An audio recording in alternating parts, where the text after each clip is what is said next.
ganito na lang laro mo ako. Ay, di sepon ka. Lagi mo dito sepon mo, tapos laro tayo ka. Ganito ko. Ano gawin mo? Ha? Ano gagawin mo dapat? Dapat gano'n kasi laro lang tayo. Mag-cellphone ka na lang. Mabubulag nga tayo. Ang kulit mo.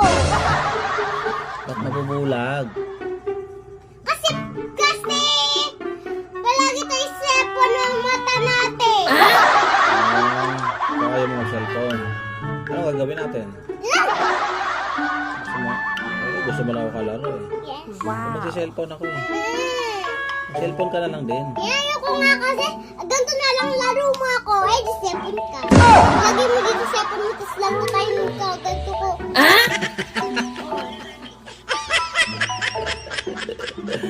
Paano pa ako? Nagsi-cellphone ako habang kalaro kita. Ayaw.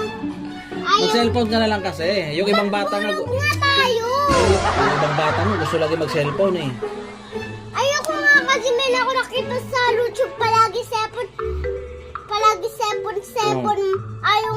Eyeball niya sa mata. Nalalabas konti. Lumabas yung eyeball. Ito, delikado pala yun. Kaya ayaw mo mag-cellphone lagi. Ayaw. Sige na nga. Minsan lang. Opo. Dapat minsan. Inuutobo lang ako. Gusto mo lang ako kalaro eh. Hindi talaga. Gusto mo lang ako kalaro Hindi eh. talaga. Gusto mo lang ako kalaro eh. Hindi talaga pa.